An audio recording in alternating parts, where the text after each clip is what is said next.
Hello guys, welcome to part 2 of DataNet project rebuild, and welcome to part 2 of my engine rebuild for my project car, which is the Toyota Runex.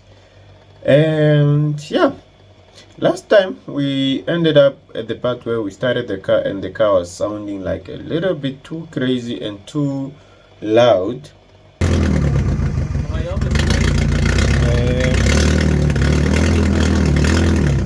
The main reason it was sounding like that is I did not change the engine, I did not put a new exhaust or anything. It was just because of where the engine mounts to the exhaust system. So at the back there was a nut or something that wasn't well fitted. So yeah, only small adjustments were made, and then the car was sounding normal again. But yeah, in the future I'll probably end up putting like a pipe or something onto this car. The engine was fine. We had the engine running for like, I believe, around 40 minutes or an hour, just there running, and no issues were found. And then I drove the car home.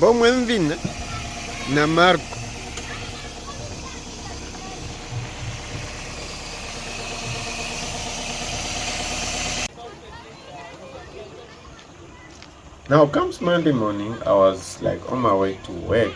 Started the car, went back in the room to finish up and stuff. This is when I came back to the car had shut itself off, which is not normal. And I tried starting the car, didn't want. Tried starting it again, didn't want. Until I just had to give up. The only issue I had, it was that I needed the car to go out of the parking because there was other cars behind me that will probably need to leave the house sometimes. So I got some assistance, pulled the car out, and basically I just took a cab to work because I didn't have any other car like on standby. So I just had to take a cab. When I knocked off, we started checking for problems and whatnot. My mechanic was saying no, it's the throttle body and stuff. So the issue was literally just around the throttle body, and then I think something happened to the throttle body when we were rebuilding the engine, and we put a different one. So now the one we put, we think it's dead. So now the only way out here is to get a different throttle body, because there's just no way this is going to work out. Someone came to save the day, just made a small adjustment,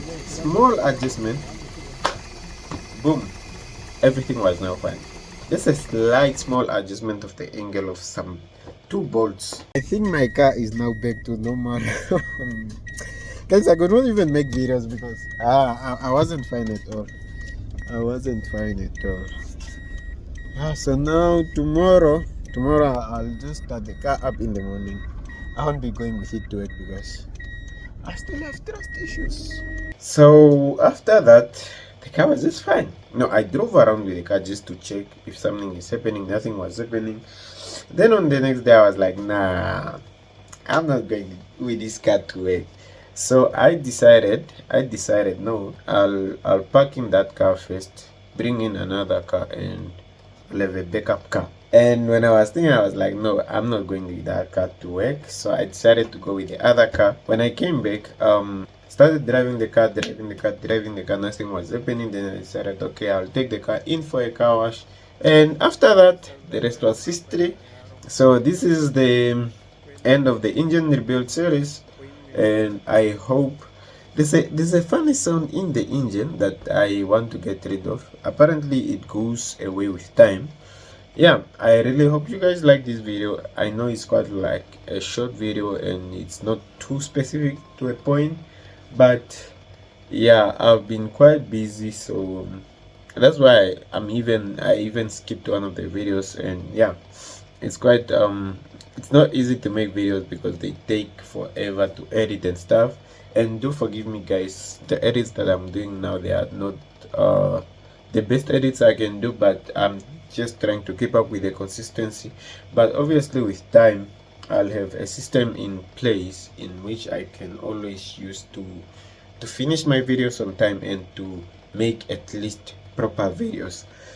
With time I'll be investing more time in my videos, and The more time I invest, the better the videos will be. So okay, thank you guys for watching. I'll see you guys in the next video.